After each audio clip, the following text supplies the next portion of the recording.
देखो, हमें परमात्मा ने स्थूल शरीर दिया है ये, और इस स्थूल शरीर के अंदर एक दूसरा शरीर है, सूक्ष्म शरीर। उसके बाद में 3 शरीर हमें गुरुदेव ने और बताए, कारण, महाकारण, केवल्य।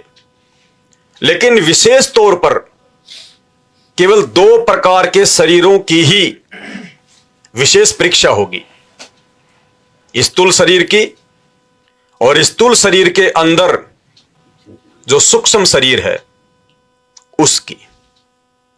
और इस 2 प्रकार के शरीरों को विशेष तौर पर हम भाई बहनों ने, गुरुदेव ने हमें जो विशेष मेहर करके जो भक्ति दान दिया है, जो मर्यादाएं बताई हैं, जो भक्ति की खुराक खाने के लिए दी है, जो 5 यज्ञ दिए हैं, वो हमने निरंतर करते रहना होगा। और कैसे हमने इन दोनों शरीरों को मजबूत करना है, हमने इनको मोक्ष प्राप्ति के लिए तैयार करना है। स्थूल शरीर को हमने परमपिता परमेश्वर जी की जो मर्यादाएं हैं, नाम दीक्षा के समय जो नियम दिए जाते हैं, हमने उन मर्यादाओं में रखकर स्थूल शरीर को बचाकर रखना है। स्थूल शरीर यदि बचकर रहेगा तो हमारा जो सूक्ष्म शरीर है वो सुरक्षित रह पाएगा, क्योंकि जो सूक्ष्म शरीर है वो केवल स्थूल शरीर के ही भरोसे है। इस पृथ्वी लोक पर स्थूल शरीर की परीक्षा होगी, और ये स्थूल शरीर छोड़ने के बाद में जब हम त्रिकुटी पर जाएंगे तो वहां पर हमारे सूक्ष्म शरीर की परीक्षा होगी। हमने ये विचार करना होगा, ये देखना होगा कि मेरा जो ये स्थूल जो शरीर है ये कितना तैयार हुआ है, क्योंकि हम भगत हैं और परमात्मा ने भगत की मृत्यु के विषय में बताया कि भगत जब शरीर छोड़ता है तो उसको मौत का जरा भी एहसास नहीं होता है, उसको जरा भी भय नहीं लगेगा। आम प्राणियों को मौत के समय जो पीड़ा होती है, भगत को वो पीड़ा भी नहीं होगी। लेकिन वो कब नहीं होगा ऐसा?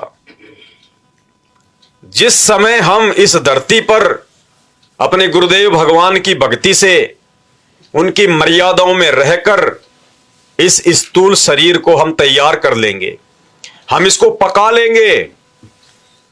उस समय जब हमारा अंत समय आएगा, शरीर छोड़ने का वक्त आएगा, तो उस समय हमारा यह शरीर मर्यादाओं में रहकर भक्ति करने के चलते ऐसे छूटेगा जैसे कोई फल जब पूर्णतया पक जाता है तो उस फल को तोड़ने की आवश्यकता नहीं पड़ती, वो स्वतः ही पेड़ से झड़कर नीचे गिर जाता है। या उसके पकने के बाद जरा सी भी हवा चलेगी या माली पेड़ को जरा सा भी हिलाएगा, तुरंत वो फल नीचे गिर जाएगा। उस फल को तोड़ने के लिए ज्यादा मेहनत करने की आवश्यकता नहीं है। और यदि वो फल कच्चा रह जाता है तो उसको तोड़ने में बड़ी दिक्कत होती है। तो इसी प्रकार भाइयों और बहनों, गुरुदेव भगवान ने हमें जो भक्ति दी है, अब इस भक्ति को गुरुदेव के द्वारा दिए गए ज्ञान को आधार बना के हमने स्वयं ही प्रफुल्लित करना है। परमात्मा ने हमारे को मार्ग दिखा दिया, परमेश्वर ने हमें रास्ता दिखा दिया, गुरुदेव भगवान ने हमें सही और गलत की जानकारी दे दी। अब उस रास्ते पर चलना आप और हमारा काम है। अगर हम मर्यादाओं में रह के चलेंगे, गुरु को भगवान मानकर भक्ति करेंगे, ज्ञान को आधार बनाकर चलेंगे, तो हमारा जो स्थूल शरीर है अंत समय तक वो बिल्कुल प्रफुल्लित हो जाएगा, वो तैयार हो जाएगा।